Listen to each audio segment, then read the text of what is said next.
तो हेलो मेरे प्यारे बच्चों, जैसा कि आपको सबको पता है अपना बीएससी एग्रीकल्चर फर्स्ट सेमेस्टर की एग्रोनॉमी क्लासेस कर रहे हैं। इससे पहले अपने 4 क्लासेस हो गई है, आज अपनी 5वीं क्लास है और बहुत ही ज्यादा महत्वपूर्ण 5वीं क्लास है।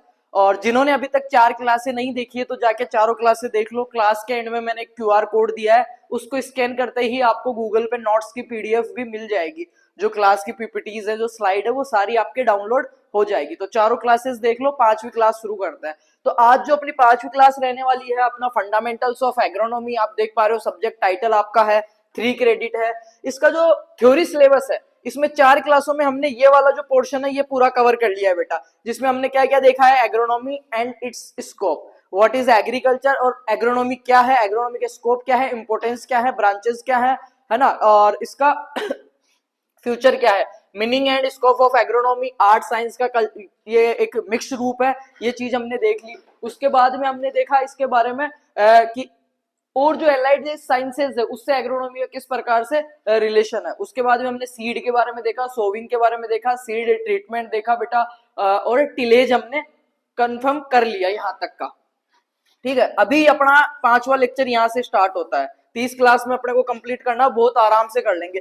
क्रॉप न्यूट्रिएंट्स मतलब फसल पोषक तत्व, फसल पोषक तत्व, पोषक तत्व बहुत समझने का ऐसा टॉपिक है।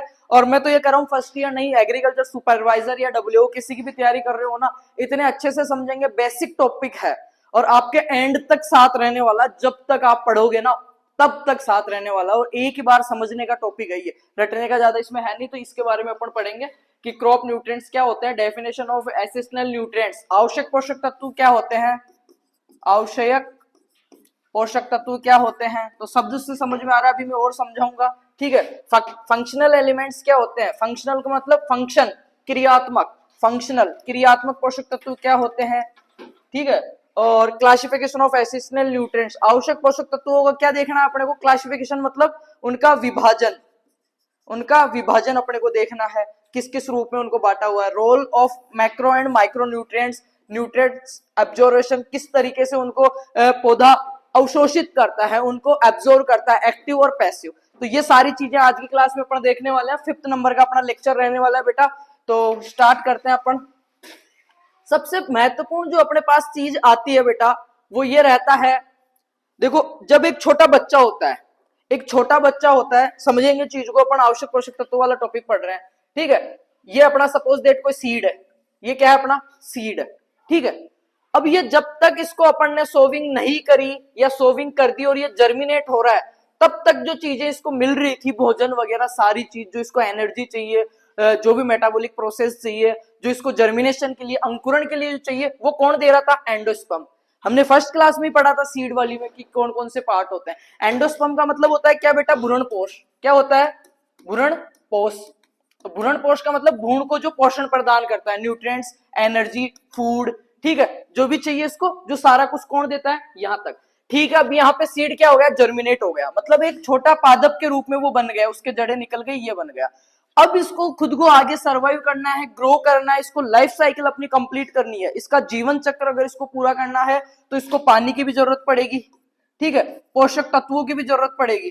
पोषक तत्व जैसे एक बच्चा है अपने माँ के पेट में गर्भ में पल रहा है, तब तक वो प्लेसेंटा से जुड़ा होता है और उसको माँ के द्वारा पोषण दिया जाता है।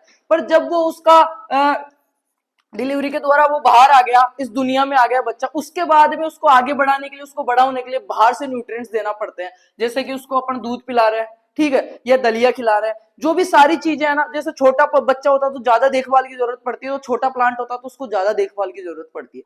तो यहीं से भाई जर्मिनेशन नहीं हुआ तब तक अपने को कोई भी न्यूट्रिएंट्स की जरूरत नहीं पड़ी क्या भाई, जब तक सीड है वो और जर्मिनेट हो रहा है। जिस दिन जर्मिनेट हो रहा है, आपने देखा होगा कटोरी में भी सीड जर्मिनेट हो जाते हैं, बिना माटी के भी, बिना सोइल के भी जर्मिनेट हो जाते हैं ना। तो वहां पे कोई पोषक तत्व नहीं होते, तो वो एनर्जी जो हो रही है उसमें जर्मिनेट हो रहा है, वो अंकुरण पौधा हो रहा है, ठीक है, प्रो उसमें निकल रहा है। तो वो कहां से निकल रहा है, वो जो उसका भ्रूण पोष था, एंडोस्पर्म था, उसने एनर्जी देती। पर वो इतनी एनर्जी स्टोर करके रखता है कि उसको जर्मिनेट करवा सकता है सिर्फ वो, उसके बाद में उसको पोषक तत्वों की जरूरत पड़ती है। तो अपन देखते हैं,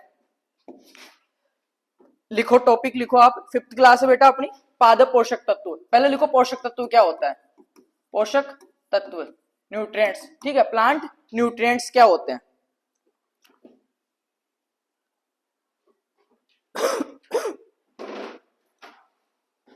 प्लांट न्यूट्रिएंट्स। अब देखो इसमें आवश्यक पोषक तत्व ये तो बाद में पढ़ेंगे, अपन पहले ये पढ़ेंगे कि होते क्या पोषक तत्व। ऐसे तत्व जो पौधे को ऐसे तत्व जो पौधे के पोषण में भाग लेते हैं या उसकी लाइफ साइकिल कंप्लीट करने में भाग लेते हैं। अभी तक अपन ये बात नहीं कर रहे कितनी मात्रा में लेते हैं, कैसे लेते हैं, अपन इतनी सी बात कर रहे हैं कि पोषक तत्व न्यूट्रिएंट्स क्या होते हैं।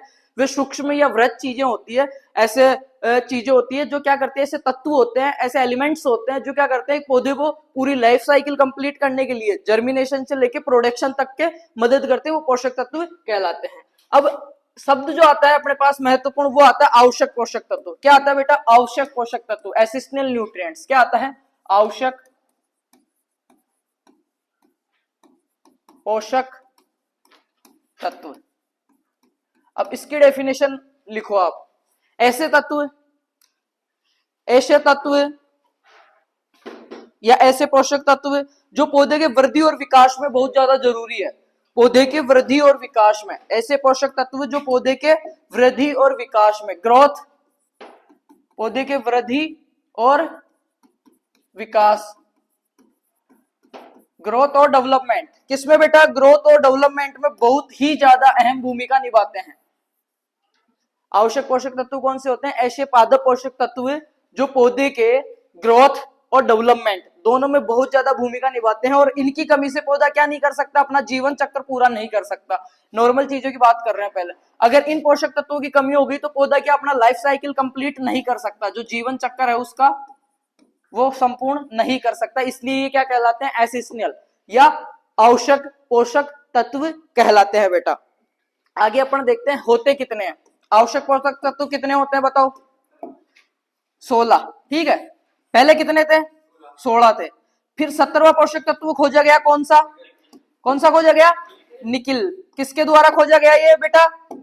ब्राउन के द्वारा। ब्राउन नाम का एक वैज्ञानिक था। ठीक है, ब्राउन कौन था? एक वैज्ञानिक था।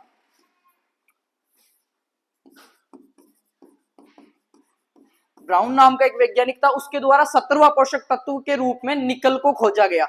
ये लाइन लिख लो आप। 17वां जो पोषक तत्व खोजा गया वो कौन सा था? ब्राउन के द्वारा खोजा गया निकल। 16 पहले थे, फिर कितने हो गए? 17 हो गए। तो पहली चीज तो अपनी ये होगी कि आवश्यक पोषक तत्व क्या होते हैं? वे ऐसे पादप पोषक तत्व जिनकी कमी से पौधा वृद्धि और विकास सही से नहीं कर सकता। अब देखो थोड़ा सा अगर मैं डीप और पढ़ाऊं तो वृद्धि और विकास में क्या क्या चीज आती है? वृद्धि में तो उसके दो प्रकार की आ रही है, वेजिटेटिव, और एक तो वानस्पतिक वृद्धि होती है और एक लैंगिक वृद्धि होती है। ठीक है, कायिक वृद्धि। ठीक है, एक तो होती है कायिक वृद्धि जिसमें क्या उसकी बॉडी बढ़ रही है, ठीक है, हाइट वगैरह ये सारी आ रही है। एक होती है लैंगिक वृद्धि, अपन कह सकते हैं उसको, जिसमें क्या परागकणों का बढ़ना, पुष्प का बनना, फूल का बनना, वो चीजें। ठीक है, सेक्सुअल प्रोसेस जो होती है। तो वृद्धि तो ये आ गई। डेवलपमेंट में क्या आ रहा है? उसमें परागण हो रहा है, वो क्रिया, ये सारी प्रोसेस जो हो रही है ना, इन पोषक तत्वों की कमी से नहीं हो सकती। और यही नहीं होगी तो एक बीज जर्मिनेट तो हो गया, पर उससे दोबारा जब तक बीज नहीं बन रहा, भाई ये सीड मैंने फील्ड में लगाया, ये जर्मिनेट हो गया, तब तक ये उत्पादन नहीं दे रहा, प्रोडक्शन नहीं दे रहा, इससे दूसरा सीड नहीं बन रहा जब तक इसकी लाइफ साइकिल कंप्लीट नहीं हो रही है। और जो मैं 17 पोषक तत्व बता रहा हूं ना, इनमें से किसकी भी कमी हो गई ना अगर, तो वो क्या करेगा? अपना लाइफ साइकिल कंप्लीट नहीं कर पाएगा बेटा। तो पहले कितने थे? 16। 17वां कौन सा था? 17वां कौन सा था? किसने खोजा था? ब्राउन नाम के वैज्ञानिक ने 17वें पोषक तत्व के रूप में निकल को खोजा। आगे देखते हैं अपन। अब इसने आवश्यक पोषक तत्वों का जो सिद्धांत था वो किसने दिया था? सबसे पहले बताओ। आर्नोन और स्ट्राउट, दो वैज्ञानिक थे, आर्नोन और स्ट्राउट। आर्नोन और स्ट्राउट कब दिया था बेटा? 1939 में। कब दिया था? 1939 में। आवश्यक पोषक तत्वों का सिद्धांत दिया आर्नोन स्ट्राउट ने 1939 में। और 3 चीजें इनके बारे में कही। क्या कही बेटा? 3 चीजें कही। बताओ क्या क्या कहा? पहली चीज, वही चीज जो डेफिनेशन में थी, ऐसे पोषक तत्व जो पौधे के वृद्धि और विकास में भाग लेते हैं। ठीक है, वृद्धि व विकास में भाग लेते हैं, पहली चीज तो ये। ठीक है, दूसरा क्या कहा बेटा? अगर इस पोषक तत्व की कमी हो गई, ठीक है, तो वो उसी पोषक तत्व से पूरी होगी। ठीक है, तो इसमें लिखो जिस पोषक तत्व की कमी होती है या अगर कोई पोषक तत्व की कमी होगी तो पौधा सिम्टम दिखाएगा, लक्षण दिखाएगा। और जब तक अपन उस पोषक तत्व को स्पेशली उसी पोषक तत्व को नहीं डालेंगे तब तक वो सिम्टम्स हटेंगे नहीं, तब तक अपन उससे एक अच्छी ईल्ड नहीं ले सकते, अच्छा उत्पादन नहीं ले सकते, अच्छे से वो लाइफ साइकिल कंप्लीट नहीं कर पाएगा। जैसे नाइट्रोजन की अगर कमी हो रही है और आप उसमें कैल्शियम डाल रहे हो ना, उसको कोई मतलब नहीं है उस टाइम कैल्शियम से, उसको सिर्फ नाइट्रोजन ही चाहिए। जिस चीज की कमी है उसको वो ही चीज चाहिए, उसको क्या कहते हैं अपन, आवश्यक पोषक तत्वों का सेकंड सिद्धांत। ठीक है, 3 सिद्धांत दिए, किसने दिए, आर्नोन और स्टाउट, 2 वैज्ञानिक थे। एसेंशियल न्यूट्रिएंट्स का जो थ्योरी थी वो इन्होंने दी, कब दी, 1939 में दी, आर्नोन और स्टाउट। सबसे पहली चीज क्या कही कि जो भी एसेंशियल न्यूट्रिएंट्स है, आवश्यक पोषक तत्व है आपके बेटा, वो पौधे के ग्रोथ और डेवलपमेंट में बहुत ही कंपलसरी है, नेसेसरी है, बहुत ज्यादा जरूरी है, इनके बिना वो कर ही नहीं सकता। सेकंड उन्होंने क्या कही कि इन 17 में से अगर किसी एक की भी कमी हो गई तो वो जीवन चक्र पूरा नहीं कर सकता, वो इसी में आ गया। ठीक है, और जिसकी कमी हुई है, जैसे 16 पूरे के पूरे हैं पर एक 17वां निकल की कमी हो गई, ठीक है, या फिर अपन लेते हैं मैग्नीशियम की कमी हो गई, तो मैग्नीशियम ही चाहिए उसकी जगह। तो जिस पोषक तत्व की कमी होती है, जिस पोषक तत्व की कमी है, वह पोषक तत्व है,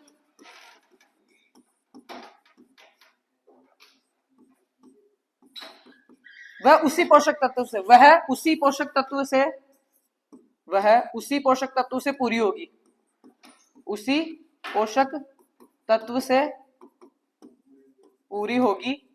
और इनकी कमी के बिना क्या नहीं हो पाएगा, वो अपना लाइफ साइकिल कंप्लीट नहीं कर पाएगा। क्या नहीं कर पाएगा बेटा, अपना जीवन चक्र पूरा नहीं कर पाएगा, जीवन चक्र पूरा नहीं कर पाएगा अगर इनमें से किसी की कमी होगी। तो जिसकी कमी है उसी से वो काम होएगा।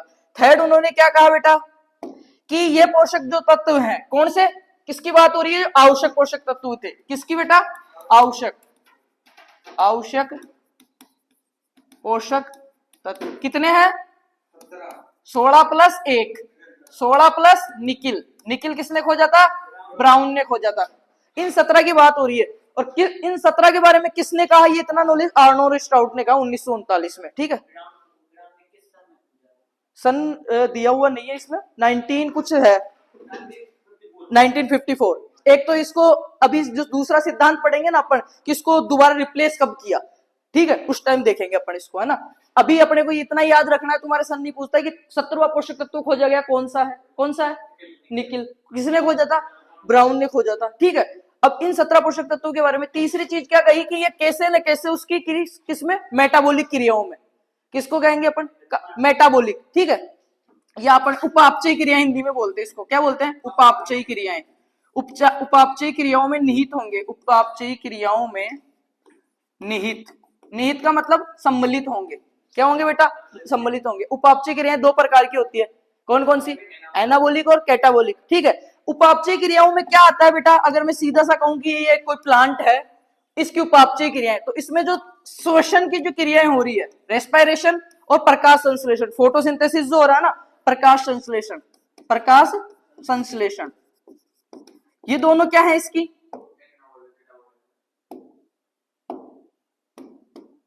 ये जो दोनों चीजें हैं ना, ये इसकी क्या है, मेटाबॉलिक या उपापचयी, मेटाबॉलिक, मेटाबॉलिक प्रोसेस के अंदर क्या होता है, उसमें निहित होता है या कंपलसरी होता है। ये क्या है, आवश्यक पोषक तत्वों का सिद्धांत अपना हो गया, आर्नोल्ड स्टाउट ने दिया था, और 3 चीज उन्होंने की। चौथी चीज की अपन बात करते हैं, ये जो आवश्यक पोषक तत्वों का सिद्धांत था उसको रिप्लेस किया गया, रिप्लेस किया गया, दोबारा दिया गया। किसने दिया दोबारा, स्टाउट ने दिया। किसने दिया बेटा, स्टाउट ने। किस सन में दिया था, 1954 में। ठीक है, लिख लो हेडिंग, आवश्यक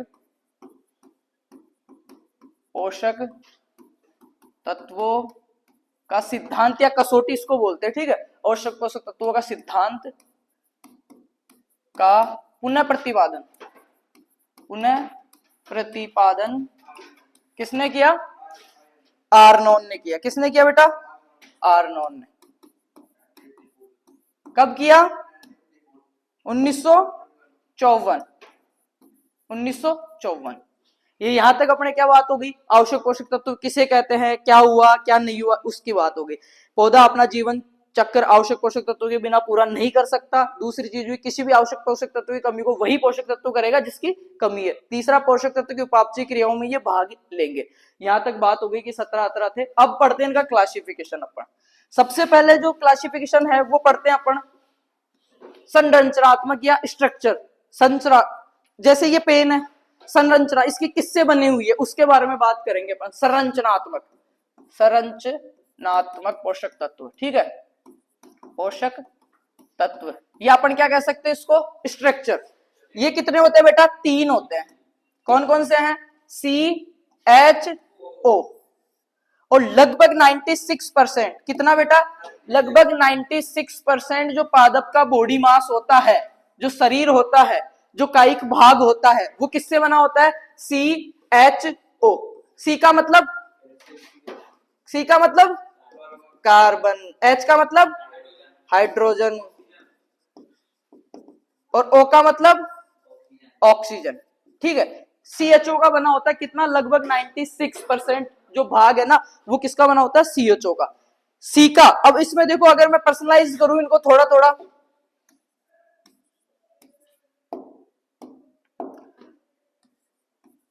कितना रहता है, 45%। कितना रहता है, कार्बन कितना रहता है, 45%। ऑक्सीजन कितना रहता है बेटा, 45%। 45 और 45 कितने हो गए, 45 और 45 90। बचा कितना, 6%। 6% किसका बना होता है, हाइड्रोजन चाहिए होता है, ठीक है। क्या चाहिए होता है अपने को, 6% हाइड्रोजन चाहिए होता है। लिख लो यहां तक। और एक और चीज, ये जो पोषक तत्व है ना, इनको पौधे को देने की जरूरत नहीं पड़ती। क्या करना पड़ता है, देने की जरूरत नहीं पड़ती। ये कहां से लेता है पौधा, पर्यावरण से, नेचर से इनको खुद ले लेता है पौधा। जैसे जर्मिनेशन हुआ उसके बाद में जैसे उसकी वेजिटेटिव ग्रोथ होने लगी, जो उसका कायिक भाग बनने लगा, वो किससे बनता है, CHO। 3 पोषक तत्व है जो किससे, नेचर से वो लेता है। संरचनात्मक या स्ट्रक्चर पोषक तत्व कहते हैं। C यानी कार्बन 45%, हाइड्रोजन 6% और ऑक्सीजन 5%। टोटल कितना बॉडी मास बनाते हैं, 96% बॉडी मास ये बनाते हैं। आगे देखते हैं अपन इसका जो मेन क्लासिफिकेशन अपन देखते हैं ना, वो ऐसे होता है कि पादप पोषक तत्वों का वर्गीकरण में 2 प्रकार के होते हैं, एक तो खनिज और एक है खनिज, ठीक है। अब यहाँ पे देखते हैं अपन, पहला ही इनका क्या देख रहे हैं, क्लासिफिकेशन, ठीक है। तो इसमें मैं पहला लिख देता हूं बेटा, खनिज पोषक तत्व।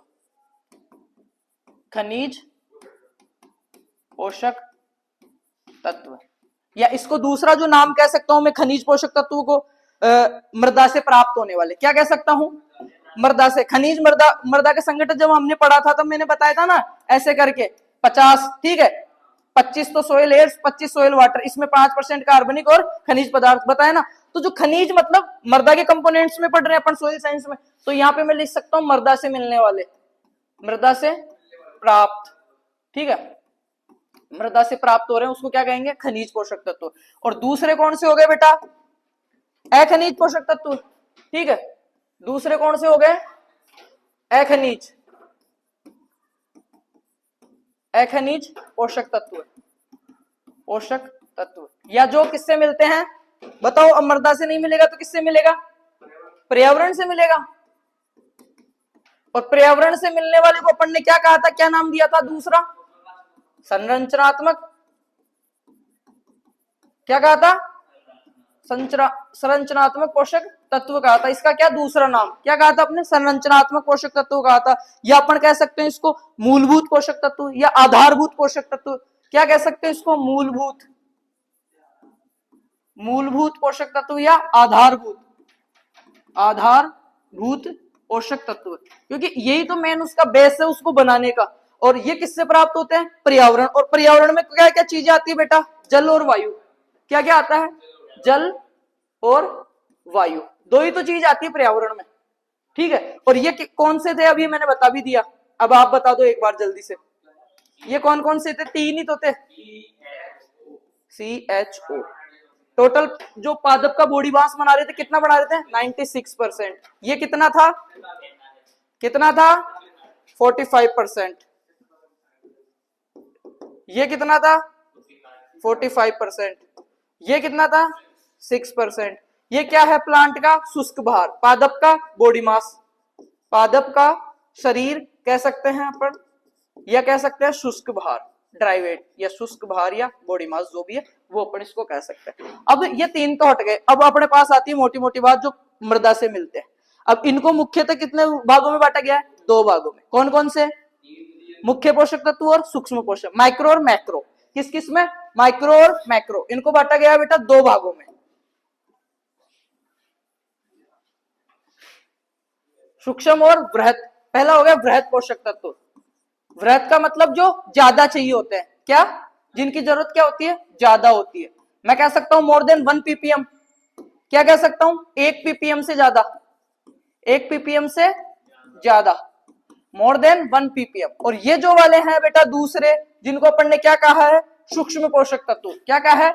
सूक्ष्म पोषक तत्व। इनको मैं क्या कह सकता हूं? जो कम जरूरत पड़ती है, जिनकी क्या कम जरूरत पड़ती है। और कितनी कम? 1 ppm से कम। कितनी बेटा?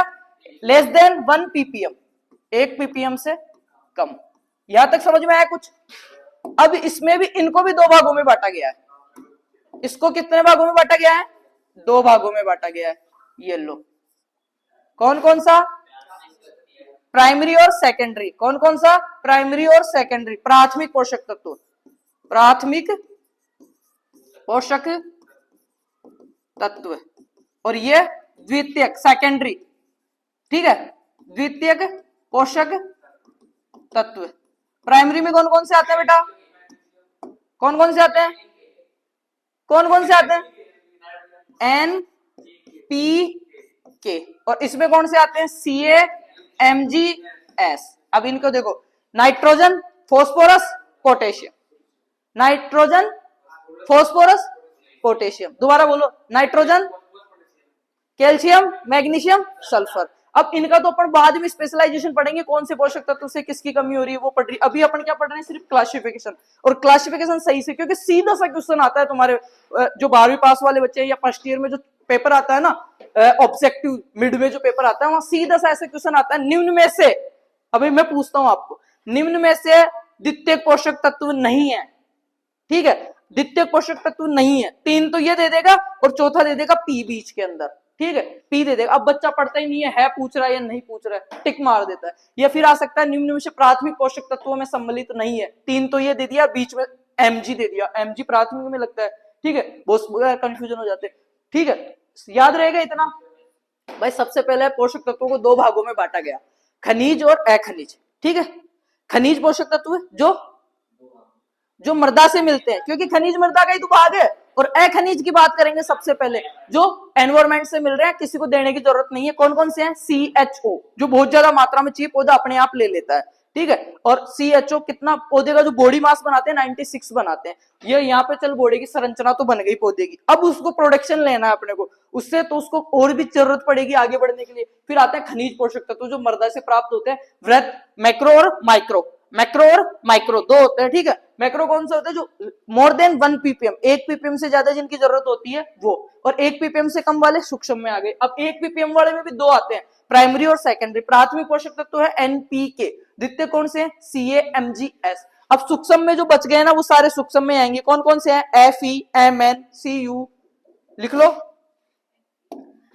Fe, Mn, Cu, MO, Mg। और बताओ कौन कौन से रह गए?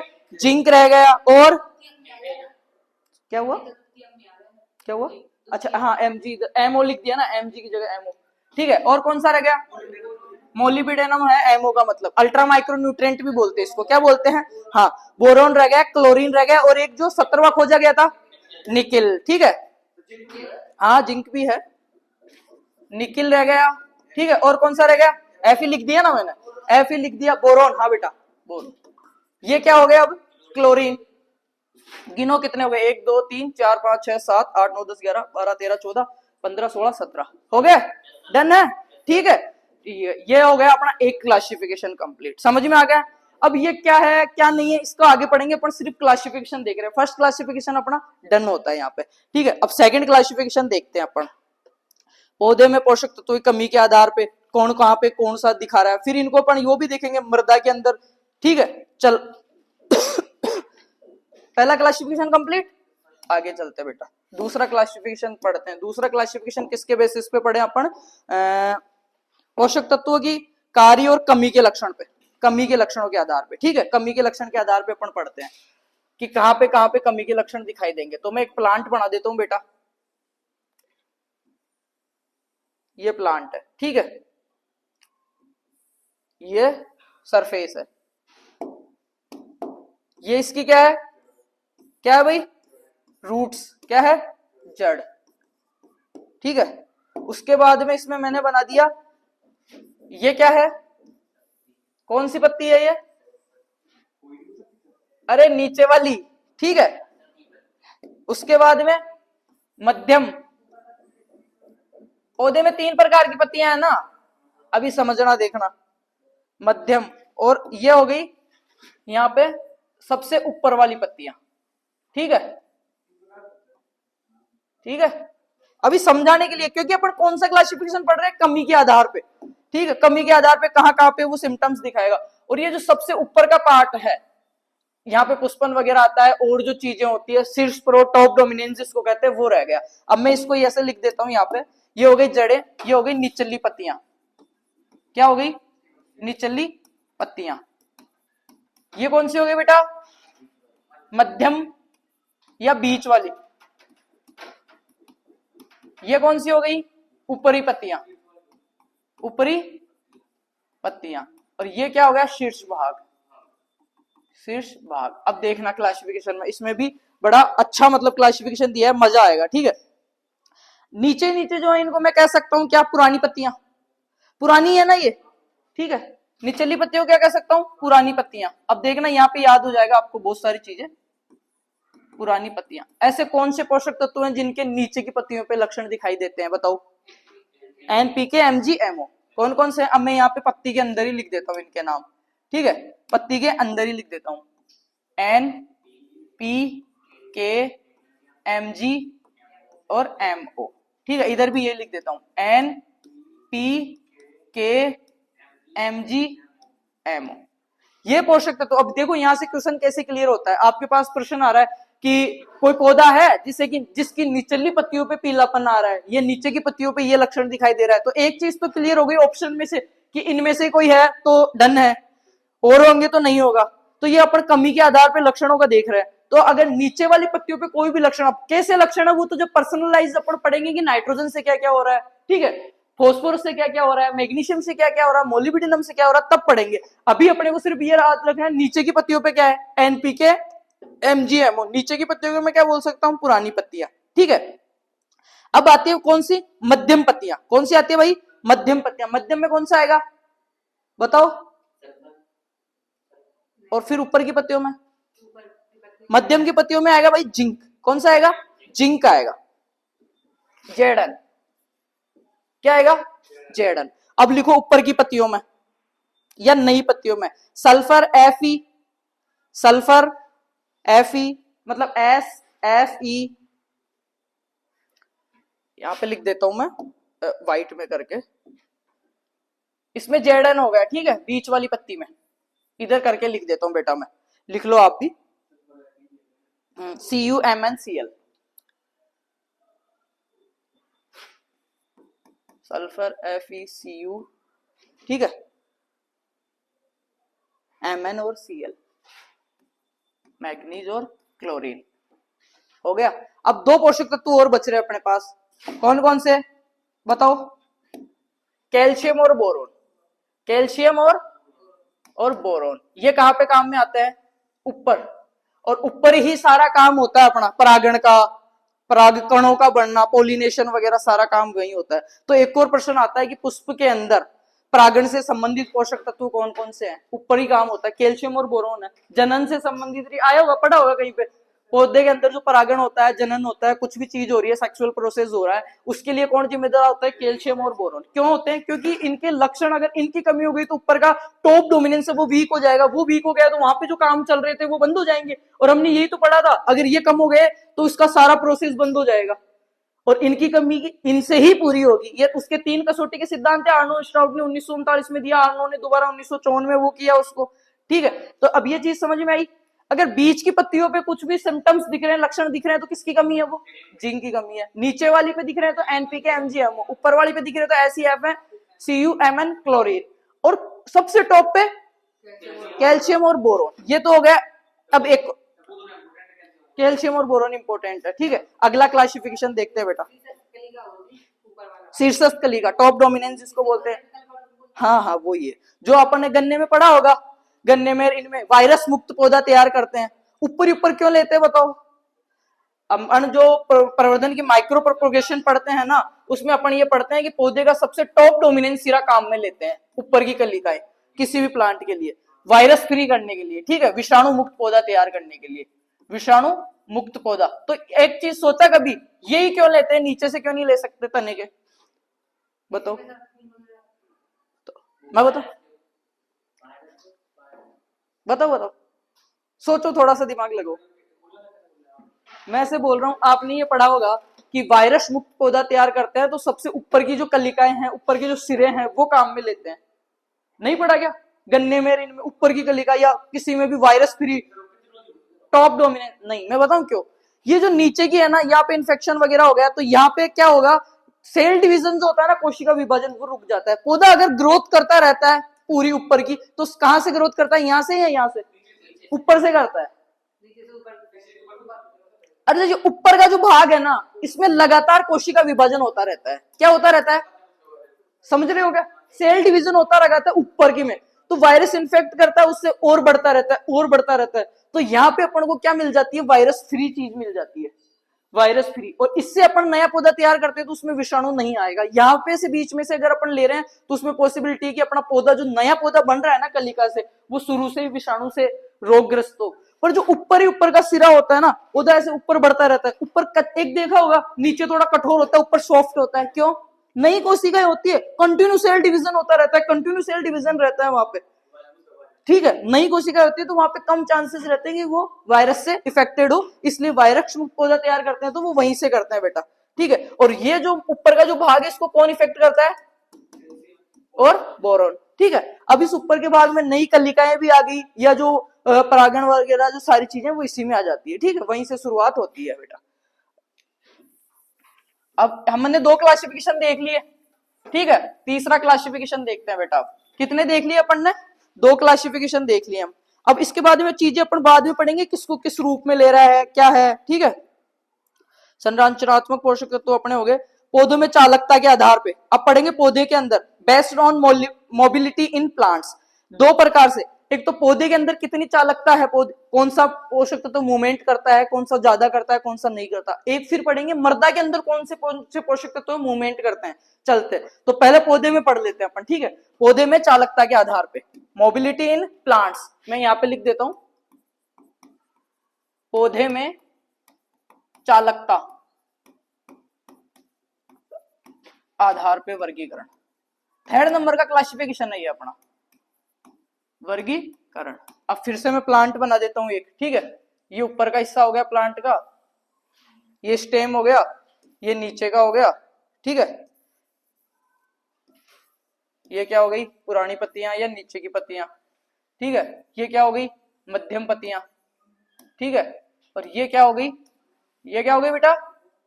ऊपरी पत्तियां या नई पत्तियां। अपन पढ़ रहे पौधे में चालकता के आधार पे, पौधे के अंदर पोषक तत्वों की चालकता के आधार पे, कौन से पोषक तत्व कितने चलते हैं पौधे के अंदर, ठीक है। इसमें देखो आप, अधिक चालकता वाले जो सबसे नीचे वाली पत्तियों में रहते हैं ना, वो कौन से हैं? अधिक चालकता वाले, ठीक है। कौन कौन से थे भाई नीचे वाली में? इसलिए मैंने वो क्लासिफिकेशन पहले पढ़ाया था। नीचे वाली में कौन कौन से हैं? NPK, MG, MO. NPK, NPK, MG, MO. ये क्या है? प्लांट के अंदर अधिक गतिशील है बेटा। क्या है? किसके अंदर पूछ रहा हूं मैं? प्लांट के अंदर, पौधे के अंदर। पौधे में अधिक गतिशील, अधिक गतिशील होते हैं, अधिक गतिशील होते हैं, ठीक है। नीचे वाले दो हैं। उसके बाद में मध्यम में कौन था? जिंक था। कौन था बेटा? जिंक था। और जिंक क्या है पौधे के अंदर? मध्यम गतिशील है, मध्यम गतिशील। इसलिए मैंने पहले वो चित्र बनाया था, यहां से थोड़ा बहुत आपके समझ में आएगा। ये प्रश्न आता है, पौधे के अंदर कौन सा अगतिशील पोषक तत्व है। और यहाँ पे पता है बच्चा क्या गलत करता है? पर समझ में नहीं आता कि पौधे के अंदर पूछ रहा है, ये मृदा के अंदर। सेम चीज मृदा में पढ़ेंगे कि मृदा में कौन कौन से पोषक तत्व ज्यादा गतिशील है, मोबिलिटी किसकी ज्यादा है, कौन से कम गतिशील और कौन से अगतिशील है। अभी मैं किसकी पढ़ा रहा हूं, पौधे के अंदर, प्लांट की बॉडी के अंदर, ठीक है।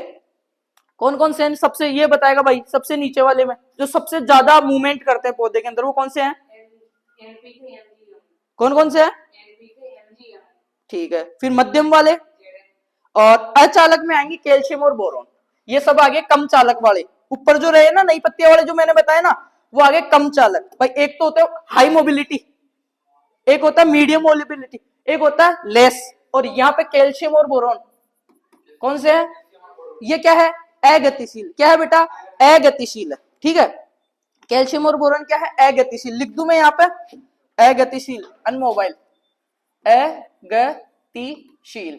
अब यहाँ पे दो क्लासिफिकेशन सेम सेम से हो रहा है, कौन से, एक तो पौधा के अंदर चालकता के आधार पे, और दूसरा मैंने क्या पढ़ा था, लक्षणों के आधार पे, कमी के। भाई इनकी कमी हो रही थी नीचे वाली पत्तियां, और नीचे वाली पत्तियां मतलब पुरानी पत्तियां, मध्यम पत्तियां यानी कि बीच वाली पत्तियां जिंक, और नई पत्तियों पे अपना जो सूक्ष्म पोषक तत्व थे उनमें से तो अपना क्लोरीन वगैरह, निकल वगैरह हो गया, जिंक वगैरह हो गया वो। और कैल्शियम और बोरॉन वहां पे भी टॉप डोमिनेंस में थे, यहाँ पे भी टॉप डोमिनेंस में है। और क्या है, दोनों अगतिशील है। और ये क्वेश्चन हर बार आता है कंपटीशन एग्जाम में कि पौधे के अंदर अगतिशील पोषक तत्व कौन सा है, याद रहेगा कौन सा है,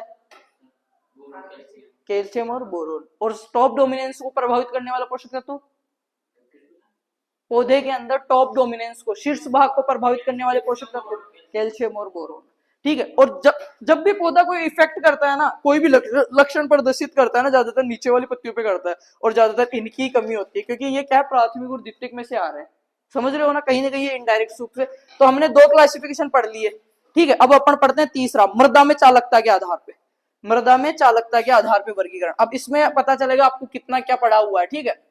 मृदा में, सोइल के अंदर, मृदा में चालकता के आधार पे, चालकता के आधार पर पोषक तत्वों का वर्गीकरण, पोषक तत्वों का वर्गीकरण। अब चालकता के, मोबिलिटी जिसको बोलते हैं ना, तो इसमें तीन ही हो सकते हैं प्रकार, क्या बेटा, तीन ही हो सकते हैं। कौन कौन सा, या तो अधिक चालक, या कम चालक, या अचालक, ठीक है। या तो हो सकता है हाई वाला, हाई जिसको अपन कह सकते हैं अधिक, या उच्च। हाई का मतलब वो होता है अधिक, उच्च या बहुत तेज, ठीक है। उच्च गतिमान या चालक, गतिमान या चालक, ठीक है। दूसरा पहला हो गया, ठीक है। दूसरा क्या हो सकता है, मध्यम, मीडियम, ठीक है, मध्यम चालक। किसके अंदर पढ़ रहे बेटा, मृदा के अंदर। और तीसरा जो सबसे महत्वपूर्ण, इसको मैं लाल कलर में लिखता हूं, मृदा में क्या आएगा, अगतिशील, या फिर मैं क्या कह सकता हूं, अचालक। अब यहां पे देखना थोड़ा सा कंफ्यूजन रहता है, ठीक है। सबसे पहले लिखो अधिक चालक वाले, मृदा के अंदर अधिक चालक वाले, NO3, SO4 यानी कि नाइट्रोजन, सल्फर, क्लोरीन, मैग्नीज और बोरॉन। कौन कौन से, NO, ठीक है। सीधे अगर मैं लिखूं यहां पे NO, ठीक है, SO4 माइनस, ठीक है। और कौन सा है, क्लोरीन माइनस, क्लोरीन माइनस, ठीक है। और इसमें मैग्नीज और बोरॉन, मैग्नीज और बोरॉन, और बोरॉन। ये क्या है भाई, क्या है ये, मृदा के अंदर अधिक चालक है। कौन से है, मृदा में अधिक चालक। अब यहाँ पे एक चीज समझना, बोरॉन वहां पे क्या था, अगतिशील में था, और यहाँ पे क्या आ रहा है, बहुत ज्यादा गतिशील में आ रहा है, ठीक है। अब आगे देखो, अब मृदा के अंदर कम चालक में कौन कौन से आएंगे, या पोटेशियम, कैल्शियम, मैग्नीशियम, ठीक है। कम चालक की बात कर रहा हूं, मृदा के अंदर कम चालक, कैल्शियम, मैग्नीशियम, कॉपर, Cu, ठीक है। और Mg, क्या आएगा, Mg, ठीक है। ये क्या है, मृदा में कम चालक है। अब मृदा में अचालक कौन कौन से बताओ, और P और Zn, कौन कौन से बेटा, P और Zn। यही मैं समझाने की कोशिश कर रहा हूं बस। ये जो दो पोषक तत्व ये हैं P और Zn, इसको यहां से अब मैं नोट करवा देता हूं लाल कलर में, और तुम्हारे को लिखवा देता हूं सही से।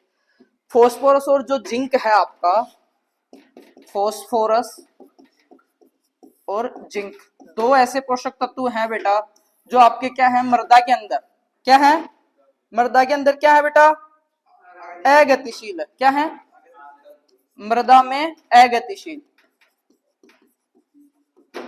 अगतिशील है। क्या है मृदा में गतिशील, अगतिशील। अगर मैं बात करूं पादपों में अगतिशील, पादपों में अगतिशील कौन कौन से बेटा, यस कौन कौन से हैं, कैल्शियम और बोरोन। याद रहेगा ना ये,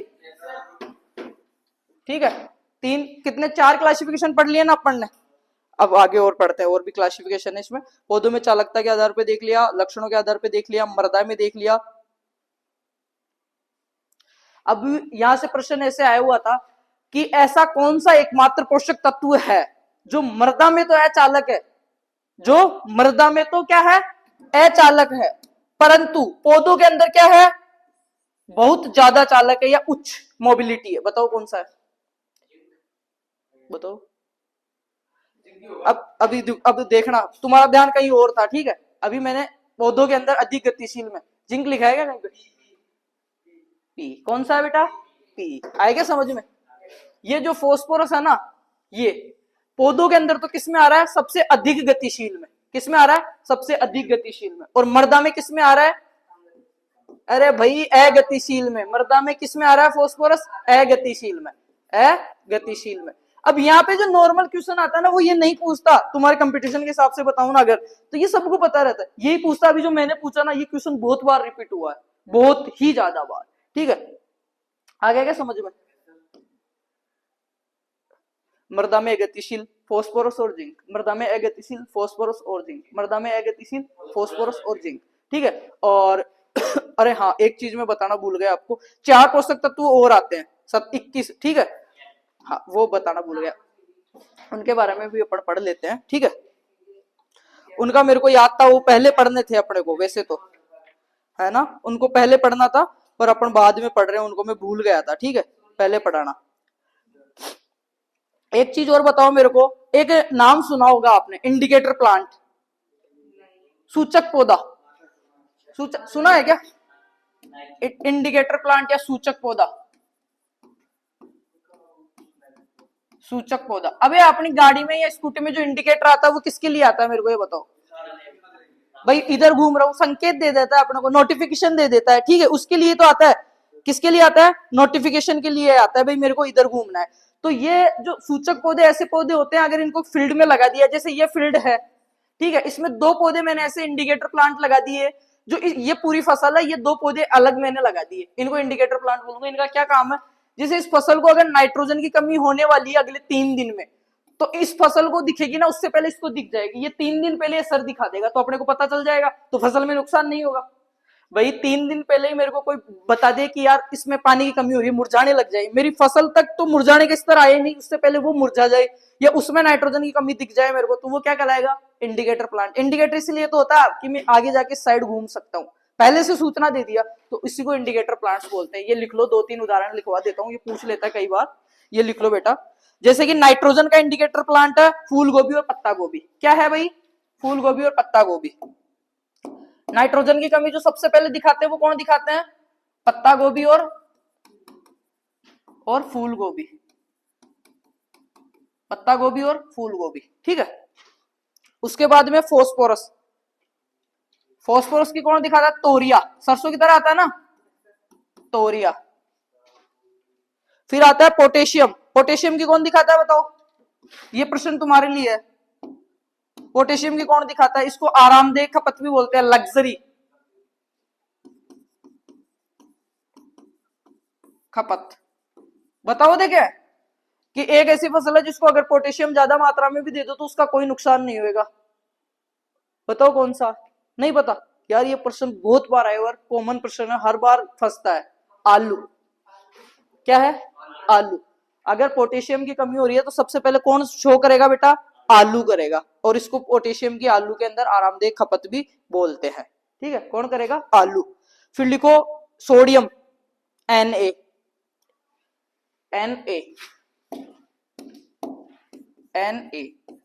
सोडियम। सोडियम की कमी सबसे पहले कौन दर्शाता है, चकुंदर, चकुंदर का नाम सुना है, बेटा वल्गेरिस, चकुंदर खाया भी है क्या? अच्छा, फिर आता है बोरोन। बोरोन की कमी कौन दर्शाएगा? सूरजमुखी। सूरजमुखी देखा क्या? सनफ्लावर।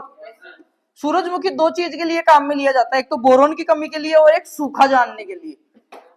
सूखा, नमी की जांच के लिए। जैसे ये मेरा खेत है, ठीक है, ये इतना बड़ा खेत है, बीच में मैंने 5 पौधे सूरजमुखी के लगा दिए, ठीक है। अब इसमें जो मेरी फसल लगी हुई है वो, इसको पानी की कमी आएगी ना, उससे 2 दिन पहले ये सूरजमुखी मेरे को दिखा देगा कि पानी की कमी आ रही है। इस फसल को बोरोन की कमी आएगी ना, उसके 3 दिन पहले मेरे को इसमें लक्षण दिख जाएंगे सूरजमुखी में। तो ये एक तरीके से क्या हो गया? इंडिकेटर हो गया ना। इंडिकेटर मुरझाने लगेगा। अभी अपन पढ़ेंगे ना बोरोन की कमी के लक्षण, तो वहां पे अपन जो देखेंगे ना, वो इसमें यहाँ पे पहले 3 दिन पहले दिखा देगा। अभी सिर्फ अपन क्या पढ़ रहे हैं? क्लासिफिकेशन पढ़ रहे हैं। और ये क्लासिफिकेशन आपका क्लियर होना चाहिए बेटा। क्या होना चाहिए? क्लियर होना चाहिए। यहां तक समझ में आ गया? अब आगे देखते हैं सिलेबस के अकॉर्डिंग अपना क्या क्या चीजें रह रही है इसमें, उनको फिर पढ़ेंगे। एक दो इसके क्लासिफिकेशन है वो देख लेते हैं अपन, फिर ये देखेंगे कि कौन से पोषक तत्व को किस रूप में एब्जॉर्ब करते हैं, ठीक है। अपन देखते हैं धातु और अधातु पोषक तत्व, मेटल और नॉन मेटल। मेटल और नॉन मेटल, धातु के आधार पे पोषक तत्वों का वर्गीकरण, ठीक है। धातु व धातु के आधार पे, मेटल के आधार पे, धातु के आधार पर पादप पोषक तत्वों का पादप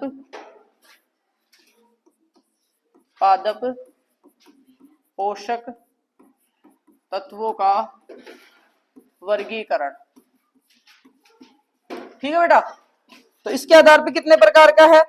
2 प्रकार का। कौन कौन सा? पहला तो हो गया मेटल, मेटलिक, ठीक है। दूसरा हो गया अधातु पोषक तत्व, राइट। अब इसके एग्जाम्पल लिख लो, यहां से भी बहुत अच्छा क्वेश्चन आता है और बहुत ज्यादा बच्चों का ये क्या होता है? गलत होता है बेटा। अधातुएं कौन कौन सी है? सबसे पहले तो ये बताओ मेरे को।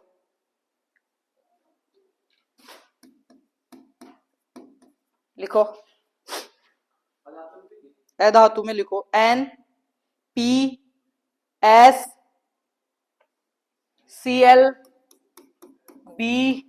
ठीक है, Cl, B और MO। अब मेरे को इनकी फुल फॉर्म बताओ। N यानी नाइट्रोजन, P यानी फास्फोरस, S यानी सल्फर या गंधक, क्लोरीन, बोरॉन, मोलिब्डेनम। क्या हो गया? मोलिब्डेनम का क्या बोलते हैं? अल्ट्रा माइक्रोन्यूट्रेंट, अल्ट्रा माइक्रोन्यूट्रेंट या ब्लास्ट न्यूट्रेंट भी बोलते हैं। पता क्यों? बहुत कम मात्रा में इसकी जरूरत होती है अल्ट्रा माइक्रोन्यूट्रेंट। और ब्लास्ट इसलिए कि पृथ्वी की जो सतह है ना, सरफेस, उसमें बहुत ज्यादा मात्रा में पाया जाता है, ठीक है। हाँ, ठीक है।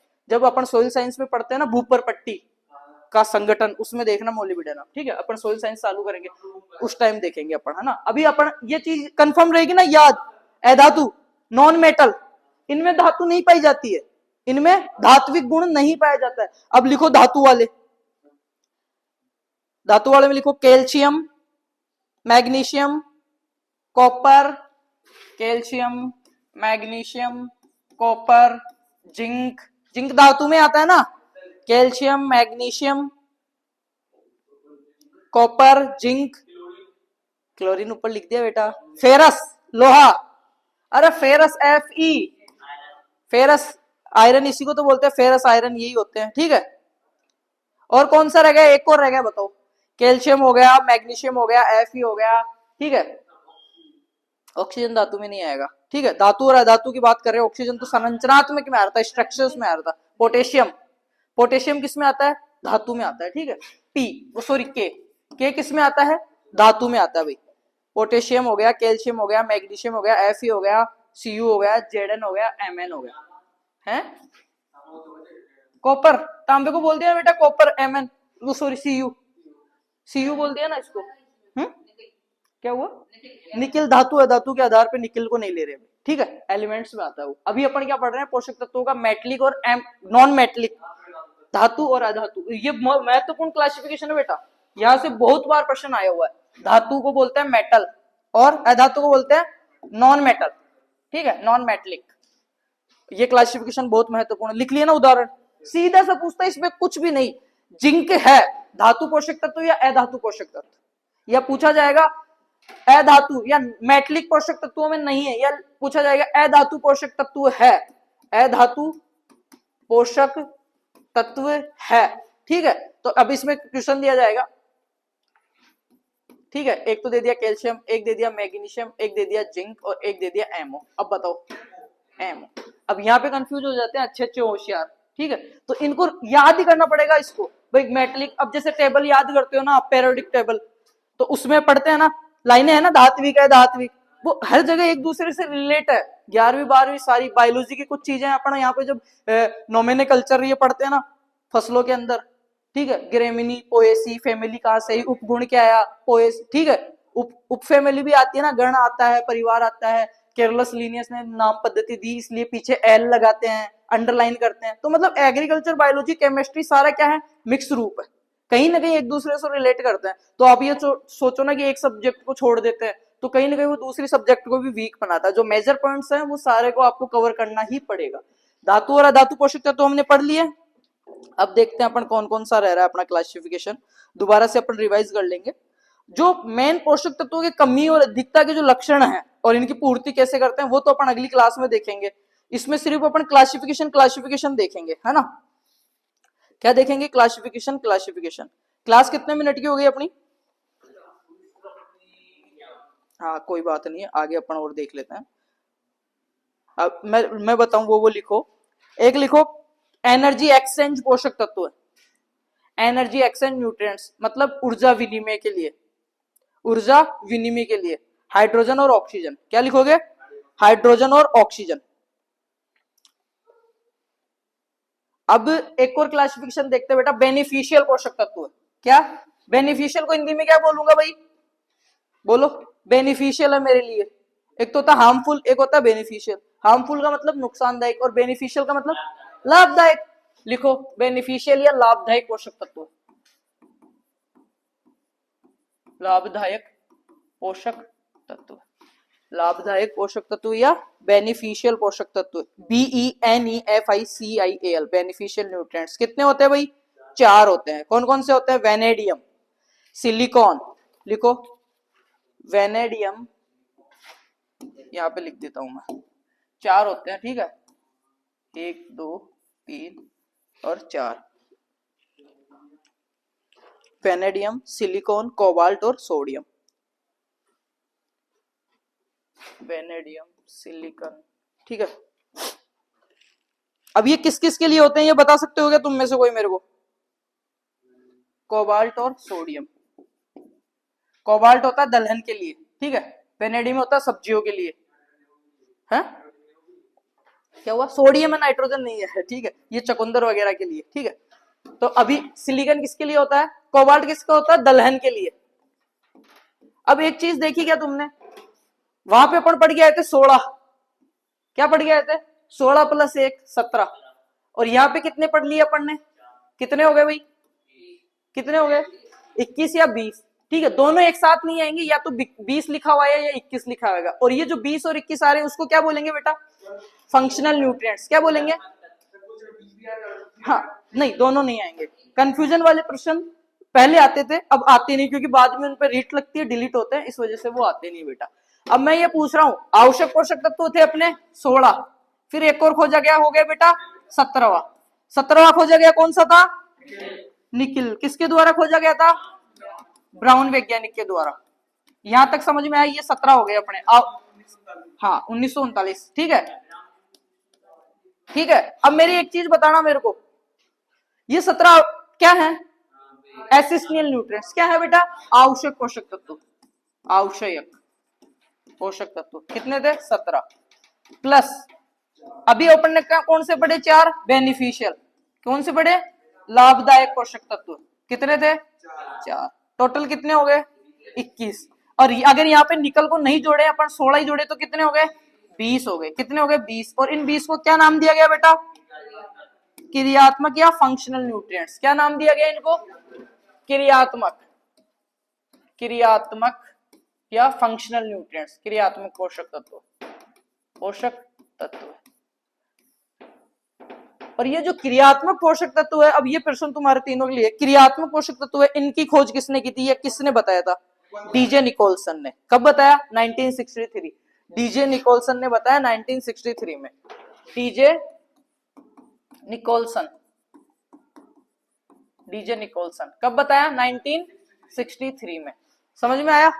तो टोटल कितने हो गए अपने पास? 20 से 21 पोषक तत्व। 20 में से अगर मैं ऐसे पूछूं तुम्हारे को कि 20 जो मेरे पास डायरेक्ट ऐसे पूछूं, जो फंक्शनल न्यूट्रिएंट्स है, क्रियात्मक पोषक तत्व है, उनमें से मैं अगर बेनिफिशियल जो न्यूट्रिएंट्स है, लाभदायक पोषक तत्व है, उनको हटा देता हूं तो आपके पास कितने पोषक तत्व बचते हैं? कौन से बचते हैं? वो आवश्यक पोषक तत्व बचते हैं। वो किसने दिए थे? आर्नोल्ड स्टाउट ने दिए थे 1939 में। ठीक है। उसके बाद में दोबारा कब किया गया? 1954, 1954 में। किसके द्वारा? आर्नोल्ड ने अकेले ने चेंज किया और 3 सिद्धांत दिए। क्या सिद्धांत दिए? जिसकी कमी है उसी से पूरी होगी, इसके बिना पौधा जीवन चक्र पूरा नहीं कर सकता, और ये उसकी मेटाबॉलिक क्रियाओं में निहित होता है। मेटाबॉलिक बोले तो एनाबॉलिक और कैटाबॉलिक। ठीक है। तो मतलब श्वसन और प्रकाश संश्लेषण, फोटोसिंथेसिस और रेस्पिरेशन।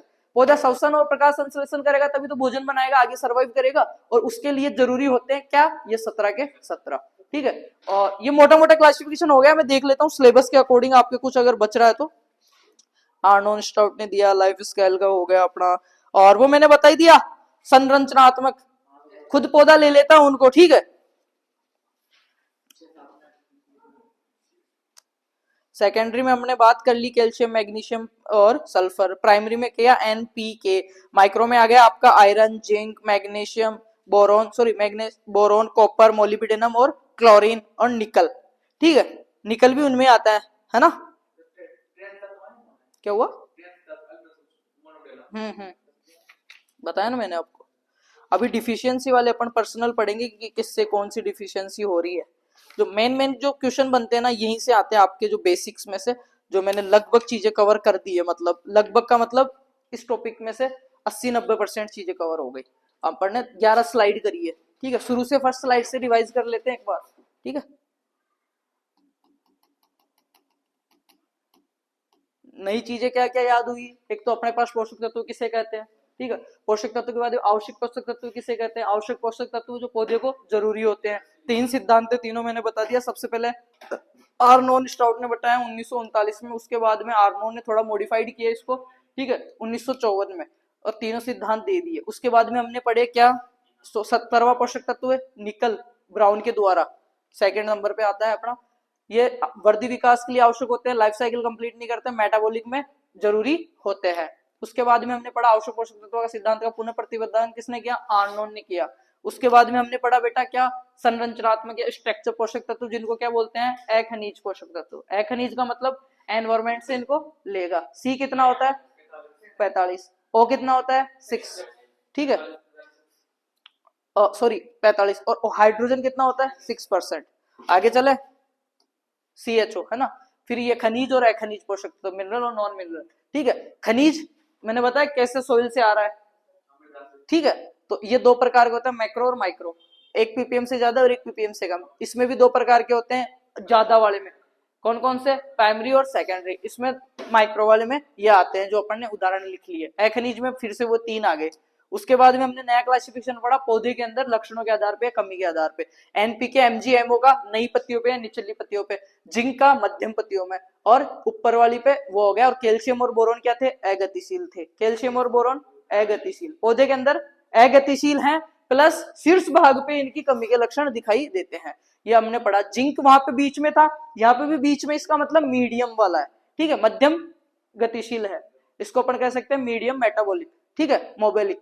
और पौधे में अधिक गतिशीलता वाले NPK MgMO। कैल्शियम और बोरॉन फिर से अगतिशील में आ गए। अब यहां तक दोनों में सेम था, यहाँ पे चेंज हो गया। यहाँ पे अगतिशील में कौन आ रहा है? फोस्फोरस और जिंक आ रहा है। इसमें अब देखना, इसमें एक और चीज, इधर देखो बेटा, फोस्फोरस क्या था वहां पे? अधिक गतिशील में आ रहा था ना पौधे के अंदर। तो ये किस में है? मृदा में। पौधे के अंदर फोस्फोरस आ रहा था अधिक गतिशील में। ठीक है, अधिक गतिशील। यहाँ पे किसमें आ गया? अगतिशील। जबकि पौधे में अगतिशील कौन थे? कैल्शियम और बोरोन। अब बताओ जिंक, जिंक पौधे में किसमें आ रहा था? मध्यम में। शाबाश। जिंक किसमें आ रहा था? मध्यम में। और यहाँ पे किसमें आ रहा है? अगतिशील। ये थोड़ा सा समझने की चीज है ना। हाँ, नहीं हो ना अभी तो कंफ्यूज। उसके बाद में अपन ने पढ़ा सूचक इंडिकेटर प्लांट। इसमें सीधा सा आ जाता है बेटा कि बोरोन का इंडिकेटर प्लांट है सूरजमुखी, याद रहेगा ना, ये आया हुआ है प्रश्न इसलिए मैंने ऐड किया इसमें। फिर पढ़ा धातु और अधातु, ठीक है, ये हमने देखा। इसके बाद में देखा लाभदायक पोषक तत्व 4 होते हैं, ठीक है, सिलिकॉन, वेनेडियम, कोबाल्ट और हाँ, मुंह से बोला करो, इनको बोलोगे तभी, ठीक है। और फिर हमने पढ़े क्या, फंक्शनल 16 + 4 20, निकोलस, डीजे निकोलस ने दिया था, कब दिया था, 1963 में। ये आपका क्लासिफिकेशन होता है बेटा कंप्लीट। अब अपन पढ़ेंगे अगली क्लास में, पूरी क्लास में अपन खत्म करेंगे एक चार्ट के द्वारा, जैसे सोविंग वाला चार्ट बनाया था ना इसके नीचे, वो वैसे एक ही चार्ट में अपन पूरा इनके जो लक्षण है ना, सिम्टम्स, क्या पत्ती में दिखता है, किसकी कमी से होता है, कितने इसकी जरूरत होती है, कौन से पूरी होएगी। इसके बाद में आएगा खाद और उर्वरक, मैन्यूर एंड फर्टिलाइजर। फिर उसमें अपन पढ़ेंगे नाइट्रोजन वाले फर्टिलाइजर, फास्फोरस वाले, ऐसे करके फर्टिलाइजर कंप्लीट होगा। उसके बाद में आएगी इरिगेशन, इरिगेशन के बाद में फिर आएगा वीड। भाई पौधा सीड अच्छा लिया है, टिलेज हमने कर दिया, सोविंग हमने कर दी, पोषक तत्वों का हमारे को नॉलेज होगा, हमने डाल दिया। पोषक तत्वों के बाद में खाद उर्वरक भी हमने डाल दिए। भाई पोषक तत्वों की पूर्ति किससे करूंगा, या तो खाद से या उर्वरक से, या तो मैन्यूर या फर्टिलाइजर, वो हमने पूरी कर दी बेटा। उसके बाद में क्या होगा, पानी दूंगा, इरिगेशन, इरिगेशन दे दी, मतलब पानी दे दिया, पोषक तत्व दे दिया, तो जरूरी है क्या फसल ही फसल उगेगी, खरपतवार भी उगेगा। फिर पढ़ेंगे वीड साइंस, और वीड साइंस को कंप्लीट करते करते फिर थोड़ा बहुत वो क्रॉप इंटेंसिटी ये बचता है, 1-2 टॉपिक, और एग्रोनॉमी का फंडामेंटल जो है वो खत्म हो जाती है। तो अपने पास खूब टाइम है, आराम से अपन 25 से 30 क्लास करेंगे। आज अपनी 5वीं क्लास है ये, है ना। इसके ना ये जो नोट्स है पूरे बन जाएंगे ना बेटा, हाँ पीडीएफ बन जाएगी। और पीडीएफ के पीछे अपन लिख देते हैं कि पीछे की जो 4 क्लास है ना, उनकी पीडीएफ भी अपन वेक क्लास में आप देख के स्कैन करके, कोने में लास्ट क्लास में स्कैनर आएगा, वहां से आपको पीडीएफ डाउनलोड हो जाएगी बेटा। इसके अलावा ये अपनी 5वीं क्लास है। इसके अलावा थोड़ा सा मैं इन्फॉर्मेशन दे दूं, हॉर्टिकल्चर का पूरा सिलेबस 2 बार करवाया हुआ है, और मिड तक नया सिलेबस 5 प्लेलिस्ट में अपडेट है। मैथ का पूरा सिलेबस करवाया है फर्स्ट सेमेस्टर का कंप्लीट, इंग्लिश का पूरा करवाया हुआ है, और जो कुछ कुछ सब्जेक्ट है सोइल साइंस का चल रहा है, ठीक है। तो वहां से इतना मैटर पढ़ा है कि बच्चे मिड तक परेशान होने की जरूरत नहीं है, और वो भी नए, क्या सिलेबस है क्या नहीं है, 6D इनका, और जीपीए सीजीपीए क्या होता है, टॉप कैसे करना है, नौकरी कैसे लगना है, वो सारी चीजें डाली हुई अगर चैनल पे विजिट करते हैं तो। अभी मैं स्कैनर पे क्लिक करता हूँ, आपके नोट्स बन जाएंगे, यहाँ से पूरे के पूरे 12 पेज आ जाएंगे ना। हाँ एक बार ये हो जाता है। और अपनी क्लास कितने मिनट की हो गई बेटा, 1 घंटे की हो गई क्या, चलो कोई बात नहीं, क्योंकि ये जो अपने क्लासिफिकेशन वगैरह पढ़ा है ये यूनिवर्सिटी या कॉलेज में 3-4 दिन में पढ़ाते हैं, मतलब 4-5 घंटे की क्लास रहती है, और एक वीक में एक सब्जेक्ट की 2-3 क्लास लगती है, तो इनको क्लासिफिकेशन पढ़ने में 3-4 वो हो जाते हैं, ठीक है, मतलब पूरा वीक खत्म हो जाता है, तो बच्चे भूल जाते हैं कई बार पीछे क्या पढ़ा। अब 1 घंटे में कोशिश की है बहुत सारी चीजें कवर करने की। ये QR कोड आ गया बेटा, इसकी फोटो खींच लो या इसका स्क्रीनशॉट लेके इसको फाइल में इस नाम से सेव कर लो, agronomy topic 5th, agronomy topic 5th, इसको स्कैन करते ही पूरा दम से आ जाए। और एक बार वीडियो देखा हुआ है और ये देख लिया ना एग्जाम देने से पहले, थ्योरी पेपर के हिसाब से पढ़ाता हूं मैं, कंपटीशन के हिसाब से नहीं। कंपटीशन का पढ़ते हैं तो इतनी चीज नहीं समझते, डायरेक्ट अपन उदाहरण लिखते हैं और क्वेश्चन देखते हैं कि क्या क्वेश्चन आए हुए हैं। अब आज वाले में से क्वेश्चन क्या आते हैं थ्योरी में, देखो बड़े प्रश्नों में, छोटे प्रश्नों में आएगा तो ऐसे क्वेश्चन आएगा, निम्नलिखित में से कौन सा प्राथमिक है, निम्नलिखित में कौन सा धातु है, कौन सा अधातु है, कौन सा मोबाइल है, कौन सा अनमोबाइल है, ज्यादा गतिशील कौन सा है, अगतिशील कौन सा है, अनमोबाइल कौन सा है, ठीक है। ये तो आएगा छोटे। बड़े प्रश्नों में आ सकता है पोषक तत्वों का पौधे व मृदा के अंदर गतिशीलता का क्रम समझाइए। बड़ा प्रश्न आ सकता है पोषक तत्वों का खनिज व अखनिज वर्गीकरण समझाइए, ठीक है। उसमें पूरा आएगा वृत्त, माइक्रो न्यूट्रन, प्राथमिक, सेकेंडरी, वो वाले CHO, सारा CHO वाले ये याद रखना, 45 और 6 96% जो शरीर का भाग बनाते हैं, बाहर से देने की जरूरत नहीं पड़ती, पौधा खुद ऑब्जर्व कर लेता है। तो आई थिंक थोड़ा वो समझ में आएगा अच्छे से। थ्योरी के लिए ये QR करते नोट्स मिल जाएंगे। बाकी क्लास को ज्यादा से ज्यादा शेयर कर देना, प्लेलिस्ट अपडेट हो गई, और क्लासेस देखते रहना, मेरे को फीडबैक देता रहना। लिवलीहुड की क्लासेस भी हो रही है और कंटिन्यूस होती रहेगी। Thank you so much and best of luck.